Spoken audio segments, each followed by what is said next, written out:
la vida donde hacemos cultura juntos. Música, teatro, ópera, danza, literatura, arquitectura y mucho más para ti desde este tu programa. Soy Malinale Solís y es un placer recibirte para compartir contigo lo que amamos, lo que nos apasiona, pero sobre todo lo que pretendemos llegue a todos y cada uno. En esta ocasión, la música, la composición, la guitarra estarán hoy con nosotros. Así es, recibimos hoy a un compositor que nos va a hablar de un estreno que hubo el 6 y 7 de julio con la Orquesta Sinfónica de Minería, pero además ha trabajado con canciones, con música como fue Violeta Parra, que ha trabajado con cortometrajes y hecho música para ellos. Él es Antonio Juan Marcos y queremos darte la bienvenida, Antonio. Muchísimas gracias, Malinale. El programa me parece excepcional. Me gusta mucho que te adentras a la cultura de una manera muy profunda y te agradezco por el espacio. Los agradecidos somos nosotros porque, bueno, estamos hablando de que en algún momento tenemos un paso por el conservatorio en Boston, pero además tenemos una licenciatura y maestría en lo que he podido estar. He visto sus escaleras, he estado en ese lugar que es el Conservatorio de Música y Danza en París. La verdad es que independientemente de que en Berkeley después tienes unos estudios específicos para composición, Antonio, es maravilloso poder traer de la nada, hacer una voz a través de la música. Has tenido una carrera ya con trabajo atrás. Hemos tenido estrenos y con la Orquesta Sinfónica de Minería recientes, pero yo quisiera un poquito y como un background para la gente. ¿Cómo viene? ¿Cuál es la raíz de tu conexión con la música? ¿Es familiar? ¿Es algo personal? Es personal, pero sí tiene que ver un poco con mis padres, no son músicos. Mi madre es pintora y hay un gusto por las texturas, las atmósferas, los colores que con el tiempo he ido traduciendo al ámbito de la composición. Creo que eso, sin darme mucho cuenta, me marcó. No es una relación directa, porque no es músico, pero hay un trabajo de color, del color, en la manera en que abordo el sonido. Por otro lado, mi padre es ciego y creo que también por ahí hay una influencia no directa de la apreciación del sonido. Mi padre es alguien que afinó mucho su sonido, su oído como un método básicamente de supervivencia. Entonces, su referente es sonoro. Sí. Y como crecí en ese ambiente, mi referente también se volvió muy sonoro. Antonio, qué interesante, porque fíjate, curiosamente a través de tener un padre que no goza de la vista, tú haces trabajo, composición a través de la literatura, o sea, algo que es visible, ¿no? Entonces, para decir un poquito, me estoy atreviendo a irnos juntos en el camino, que traes las letras hacia adentro de ti para que pasen por tu oído y tengan una conexión más allá, porque la música en sí dice lo que las palabras no pueden decir. Sí. Creo que también, por un lado, inclusive la literatura tiene mucho que ver con mis padres, porque cuando mi padre era joven leía mucho. Después, cuando empezó el problema de la vista, pues obviamente no pudo, pero hay ese gusto por la literatura. Ahora que salieron los audiolibros, no sabes cómo lo ha disfrutado. Yo creo que se ha vuelto un lector más ávido que yo, inclusive a través de los audiolibros. Sí. Entonces, también el gusto por la literatura también vino de casa, pero creo que muy rápido me di cuenta en la preparatoria que las palabras, sobre todo las palabras más relacionadas con la poesía, con lo poético, me disparaban, por así decirlo, sonidos, me hacían pensar en sonidos. Y no sé por qué se da eso, porque algunas personas es a veces más el color o otras cosas, pero en mi caso, al leer, me imagino sonidos. Tenemos un trabajo previo a lo que fue este encargo por la Orquesta Sinfónica de Minería con Octavio Paz, de su árbol, su escrito, se llama Árbol Adentro, en donde tú lo nombras canto de semillas. Curiosamente, posteriormente es el canto de Macario, pero hablas de dos cantos, Árbol Adentro. Escribes, compones Canto de Semillas, que estrenas en Mi Tierra, Torreón, bajo la dirección de Ramón Chade. Y bueno, posteriormente, entiendo que inmediatamente después, años más lejos, pero viene esta cuestión de hacer Canto de Macario. Yo quisiera que primero habláramos, porque a mí Octavio Paz en lo personal me gusta muchísimo, cómo es, porque además la parte poética en él. ¿Cómo surge este trabajo?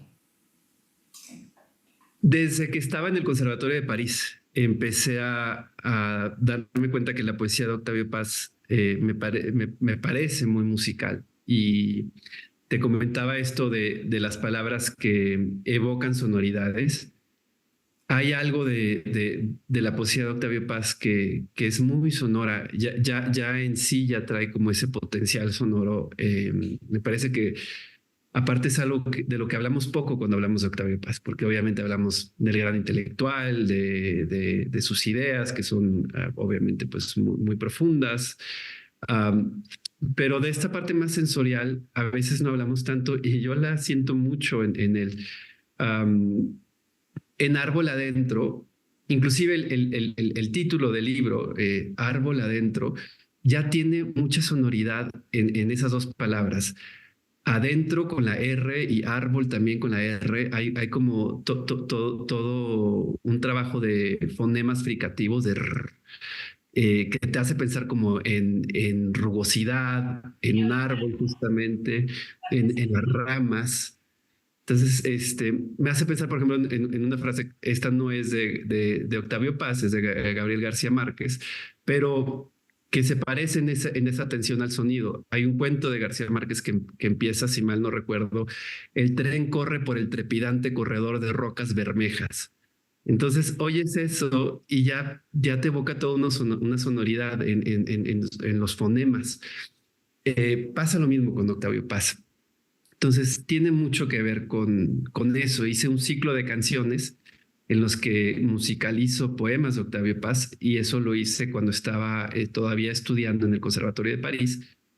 Y la última pieza de ese ciclo la compuse ya habiendo terminado mis estudios del conservatorio para la Filarmónica de la Ciudad de México con José Arián, a la Sí, batuta. ha estado en el programa también. Y se llama Amanece, y esa fue para celebrar el centenario natalicio de Octavio Paz. Entonces, pues por ahí hay, desde la época del conservatorio, un gusto muy fuerte por su poesía. Sí. Y en el caso de Canto de Semillas, esta pieza que mencionas, que tuvo su estreno mexicano en Torreón, su estreno mundial fue con la Forward Symphony Orchestra en Texas. Sí. Y ahí lo que hago es inspirarme más que todo en la vocación de la naturaleza. Ya no es tanto la idea de musicalizar el texto, es de hecho una pieza, Canto de Semillas, puramente instrumental para orquesta, pero encontré esta otra faceta de Octavio Paz que es revelar algo del humano, de la esencia humana, de la condición humana a través de la naturaleza. Y se me hace un ejercicio importantísimo hoy en día donde tenemos tanta dificultad de encontrar el balance con los elementos naturales, con el medio ambiente, donde estamos pasando por tantas penurias porque hemos perdido ese balance. Octavio Paz tiene un trabajo muy interesante que también creo que es algo de lo que hablamos poco, de valorarnos como especie, de poner en relieve lo bello de nuestra especie a través de la naturaleza, a través del medio ambiente. Entonces, esa fue la clave de Canto de Semillas. Pues Canto de Semillas, a mí el nombre además me llamó mucho la atención porque las semillas sí cantan. Cuando yo era pequeña, iba a mis primeras clases de danza, hacíamos un botecito que era, los llenábamos de semillas y con eso hacíamos los ritmos, así empezábamos en los grados de iniciación, así que sí, de que cantan, cantan, y luego bueno, conectarlo a esto que es el canto de la semilla como ser humano, pues si le busco puedo encontrar muchísimo. Ahora, has trabajado también música para cortometraje, tienes una, incluso ganaron un premio muy importante que se llama Muda. ¿Cómo ha sido para ti trabajar en el cine? Una experiencia muy diferente y muy bondadosa porque te enseña muchísimo, te enseña a colaborar desde la creación. En verdad, yo creo que si hay una manera de entender al cine es entenderlo como un arte colaborativo. Creo que es el único de todos los artes que su esencia es intrínsecamente colaborativa. Entonces, toda la mentalidad de cómo componer cambia porque ya no se trata de crear una estructura y una gramática propia en tu trabajo. Yo creo que inclusive arquitectura sería la buena palabra. Y ya no se trata de que tú creas tu arquitectura a través del sonido. Para que una pieza sea clara, tenga sentido, sea comprensible, inclusive aunque sea música contemporánea, pues tratas de darle una arquitectura, por así decir, una forma. Y aquí la forma, la arquitectura, no tiene que ver con el sonido es un engranaje más, pero no lo hace el sonido, más bien dicho. Sí tiene que ver con el sonido, pero no lo hace el sonido. El sonido es un engranaje de esa arquitectura, de esa forma, y entonces se da como cada cosa que haces musicalmente hablando en el cine, se da como el resultado de muchísimas conversaciones, de muchísimas consideraciones que el director te las va haciendo ver. Y entonces es un trabajo bien diferente, pero también muy bonito y que me nutre mucho. Tienes mucho trabajo antes, digo, podríamos hablar de muchas cosas, de grabaciones. A mí me llamó la atención también que tienes una, conocemos todos a una Violeta Parra que canta un Gracias a la Vida, pero un poquito pareciera más bien, no encontré muy bien mi vida, ¿no? Y como, que es una bellísima canción, pero si vamos a su historia paralelamente, pues tendríamos que decir que es un poquito pareciera que en ese momento le entró un rayo de luz, ¿no? Prácticamente. Ahora trabajas este proyecto bajo la dirección del maestro Carlos Miguel Prieto, de la Orquesta Sinfónica de Minería. Yo considero, es una orquesta que además quiero muchísimo por muchos motivos, porque tengo muchos amigos músicos ahí y porque realmente ha dejado a lo largo de la historia muchas cosas para mi alma positivas. Canto de Macario, relacionado con lo que conocemos como El Llano en Llamas, los cuentos del Llano en Llamas. También tenemos a Pedro Páramo. Estamos hablando, sí, de nuestro querido Juan Rulfo. Una variedad de cuentos en donde desconozco porque haya sido, en este caso, elegido Macario, porque hay otros. Sin embargo, a lo mejor entre el canto de las ranas, entre querer sonarlos, ya desde ahí hay un sonido, ¿no? Y por el otro lado, es una serie de emociones sin lugar, ni sitio, ni especificaciones. ¿Cómo surge este encargo? Pero más allá de cómo surge, porque te puede surgir con este o con otra orquesta o con otra, ¿por qué Macario? ¿Y qué significa para ti Macario? Pues, primero que todo te diría que la idea de que fuera algo del Llano en Llamas tiene que ver con el maestro Carlos Miguel Prieto. Él es un ávido lector también. Y entonces muchas de las conversaciones que teníamos, porque lo iba a escuchar a la orquesta y después lo pasaba a saludar, eran curiosamente en torno a literatura, más que en torno a música. Sí. Y la última conversación que tuvimos que concretizó este proyecto fue en el Mondavi Center en la Bahía, en California, en la región de la Bahía. Y me comentó específicamente sobre el Llano en Llamas. Me dijo, ¿por qué no hacemos algo puramente instrumental, pero basado en alguno de los cuentos del Llano en Llamas? Y entonces fue ahí donde pensé en Macario por lo que acabas de comentar, que es un cuento que a propósito omite toda una serie de detalles que le podríamos llamar la historia, la acción dramática, para favorecer las emociones y las intuiciones, el mundo justamente de lo no cronológico, el mundo interno, el mundo de las emociones. Entonces, me parece que en ese sentido es un cuento muy musical, porque lo que mejor puede hacer la música de todas maneras, sobre todo si es una música puramente instrumental, pues es contarte las emociones, articularlas con el sonido, darles una forma sonora a las emociones y las intuiciones. Entonces, pues como que la relación me parecía la más directa, ¿no? Porque no tengo que contar nada en cuanto a una acción dramática si me inspiro en Macario. Tengo que simplemente dejar una especie de trazo sonoro de esa vida interior del personaje.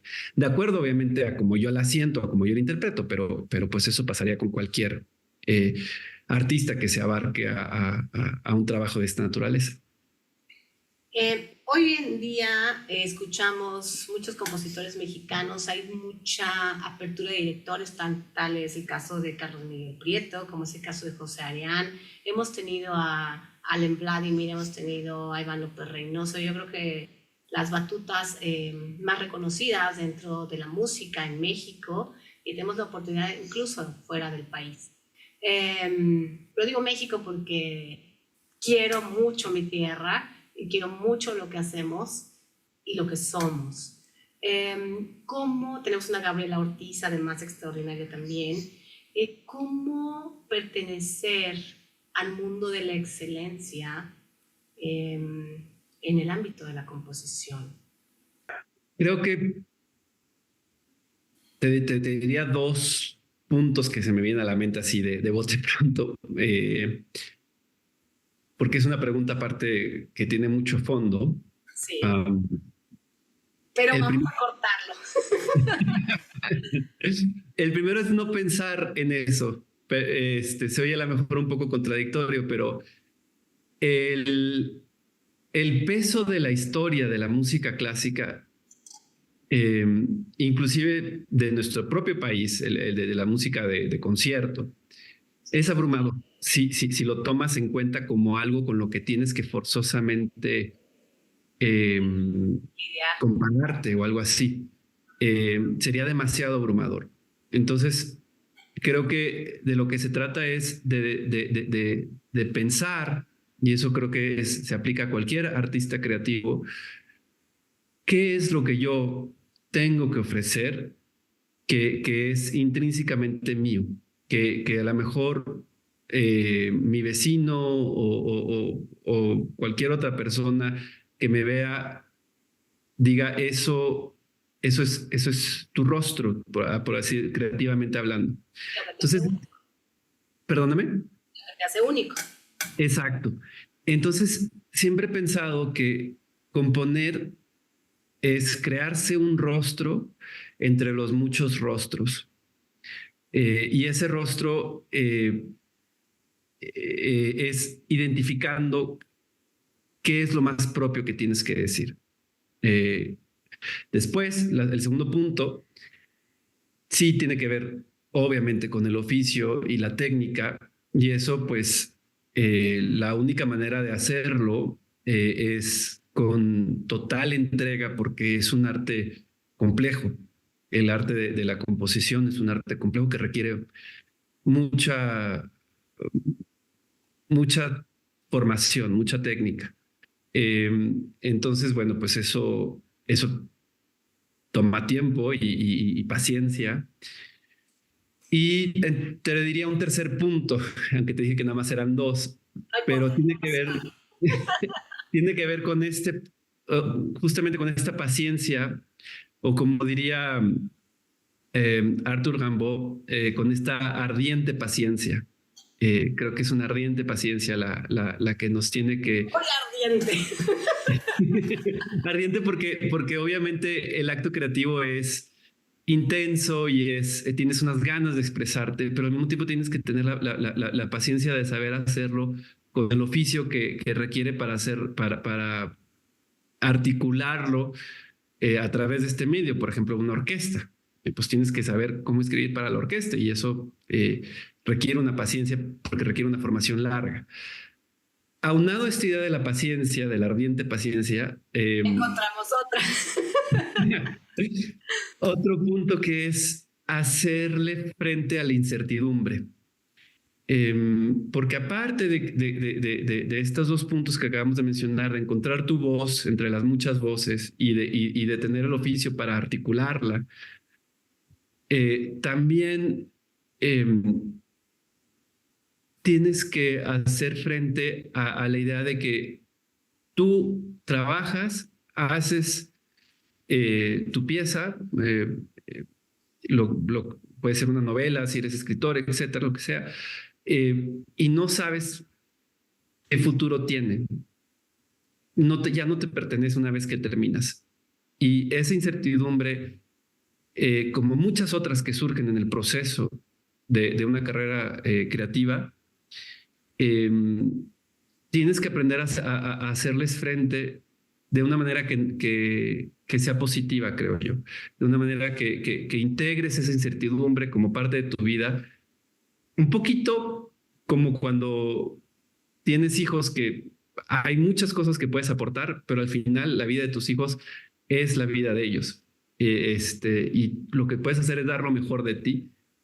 A lo mejor esa sería una analogía cuando me refiero a la incertidumbre. Tú das lo mejor que puedes en tu trabajo y hay muchas cosas que no sabes digamos, qué futuro van a tener o cómo les va a ir, pero aprendes a adentrar, a vivir con eso, con esa incertidumbre y de una manera digamos, que sea parte de tu vida positivamente hablando. Antonio, has encontrado tu voz, seguramente encontrarás otras voces, vendrán nuevos proyectos y esto me refiero a tu voz en lo que acabas de decir, encontrar tu propia, hacer tu unicidad para que realmente a través de esa conexión puedas ofrecer una forma única al exterior, porque si no la tienes dentro, pues definitivamente no existirá afuera. Es difícil el proceso inverso. ¿Qué viene para ti? ¿Hay algún proyecto en puerta? ¿Estuviste apenas con la orquesta? ¿Se replicará la obra en alguna otra parte en México? No sé, compártenos. Pues hablando de la incertidumbre en cuanto a qué futuro tiene esta pieza en particular, Canto de Macario, pues espero que tenga un futuro donde se presenten otras orquestas. A mí me gustaría mucho que entrara en la temporada, digamos, de la temporada del año de alguna de las orquestas de nuestro país. El maestro Prieto, te lo digo humildemente, pero también quedo bastante contento con el trabajo que hicimos. Entonces, pues yo creo que esas son condiciones muy favorables para el futuro de la pieza. Sí. Y también inclusive pensar en presentarla afuera del país, porque Juan Rulfo, de todas maneras, como bien sabes, escritor que apreciamos fuera y dentro del país. Y creo que hay muchos vasos conectantes con la cultura en general del siglo XX que nos remiten a Juan Rulfo. Todo el realismo mágico, de alguna manera, nació de la escritura de Juan Rulfo. Entonces, creo que también es interesante pensar en eso. Y de otros proyectos, estoy ahorita volviendo a la música para cine. Ya te contaré más a detalle cuando esté más avanzado. Pero en este caso es música para un largometraje, porque he hecho cortos, entonces ahorita sería ya mi primer largometraje, con aparte un director que me fascina su trabajo. Entonces estamos ahí haciendo nuestras primeras ideas de colaboración. Y musicalizar, ese es otro proyecto, El Cantar de los Cantares, que es un libro del Antiguo Testamento que me parece bellísimo, entre otras cosas porque une dos aspectos de la vida que me parece que a veces los disasociamos mucho, que es el sentido de lo sagrado y el erotismo o la sensualidad, como si una cosa no abonara a la otra, o a veces hasta como si estuvieran divididas. Y creo que este libro lo logra eh, captar estas dos condiciones de la vida y decir, una puede nutrir a la otra. Entonces es un libro que me interesa muchísimo por eso, y también porque obviamente es muy musical. Un disco, se me olvidó comentarte, donde habrá mi primera, digamos, mi primer disco monográfico, donde la música vocal tiene primacía en ese disco. Son 2 piezas vocales largas, un ciclo de canciones y un monodrama. Entonces, ese será mi primer disco monográfico que saldrá a la venta con una disquera que disfruto mucho trabajar con ella, que se llama Parma Records, ¿Es mi disquera vida sobre la americana. ola? Perdóname. ¿Se llama Mi vida sobre la ola? Mi vida con la ola, sí. Ese es el monodrama. También basado en Octavio Paz, musicalizo el cuento Mi vida con la ola de Octavio Paz. Y un ciclo de canciones que se llama Paisaggi Corpore, Paisajes Corpóreos, donde vuelvo a este tema de la relación entre lo humano y lo natural. Inclusive el título mismo pone en relación los paisajes y el cuerpo humano. Pero el texto, a mí me parece un texto muy, muy, muy interesante de haberlo musicalizado, que son poemas que el propio Antonio Vivaldi escribió, se le atribuyen a él y estamos casi seguros que digamos un 95%, yo diría, seguro que Vivaldi los escribió, y están muy relacionados con sus 4 estaciones. Son 4 sonetos que él escribió para sus 4 estaciones. Inclusive algunas ediciones de la partitura vienen con los sonetos. Y que yo sepa, no se habían musicalizado. Entonces, y son obviamente poemas que hablan de la naturaleza y hablan de la vida humana condicionada, marcada por la naturaleza. Es volver a este tema que habíamos hablado un poco antes. Entonces ese es un ciclo de canciones que también está en el disco. Qué maravilla. Ahorita me recordé, hay un alemán, Max Richter, también que tiene algo, no sé, no estoy muy así, sí lo tengo presente, pero también sobre las variaciones de Vivaldi. Pero bueno, será espectacular poder acercarnos a este material. Te agradecemos mucho, Antonio, que nos hayas acompañado. Yo quiero cerrar hoy con algo, porque no me imagino, fíjate que he tenido compositoras mexicanas, por ejemplo, ha estado aquí Gina Enríquez en el programa, que es una compositora mexicana, pero poco quiero tener a Gabriela, muero por tenerla. A ver, yo no me imagino un momento, o sea, en la danza sí, en la música sí, pero ¿cómo es un momento chusco en la composición? O sea, es que no me lo puedo imaginar porque además, como no lo veo y no lo hago, ¿qué pasa? O sea, no sé, un ejemplo, a lo mejor tú eliges 3 percusiones o 4 flautas y de momento vas ahí y dices, no, ¿qué pasó? O sea, esto en lugar de sonar a rana suena, o sea, no sé cómo se vive un momento chusco dentro de la composición. El humor existe en la composición. Bueno, Haydn creo que es un gran ejemplo de posibles momentos chuscos. En sus sinfonías y... Pero tuyo tienes algo, ¿no? Mío. Sí. Fíjate que justamente hablando de Macario, es un cuento al que ya me he aproximado en otras formaciones musicales muy diferentes, y me aproximé por primera vez a ese cuento con una pieza para bombo, bombo de orquesta Sí, y sonidos electroacústicos. sí. Era una pieza de mi época de estudiante en el Conservatorio de París, donde estaba fascinado por la electroacústica, los sonidos que puedes sintetizar y recrear, digamos, grabas sonidos, sobre todo lo que le llamamos música concreta, es decir, grabas sonidos concretos del medio ambiente, la naturaleza, algún instrumento o algo, y luego los transformas. Eso me gustaba mucho, bueno, me sigue gustando. Eh, y esta pieza se llama Tum Tum, es una pieza puramente instrumental, también basada en el cuento Macario, porque hay una frase en el cuento donde Macario dice, lo único que quiero es escuchar el tum tum del tambor. Y el momento chusco sería que, digamos, el clímax de esa pieza es una energía que se va acumulando, se va acumulando, se va acumulando entre la electroacústica y el percusionista, hasta que llega un punto como de saturación y eso se expresa musicalmente donde el percusionista se da un cabezazo en el tambor. Y si lo logras hacer bien, tiene un efecto un poco chusco, pero digamos que tiene sentido de, eh, con la energía que se va acumulando en la pieza.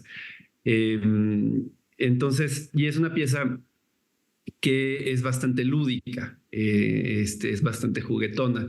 Entonces, da espacio a eso.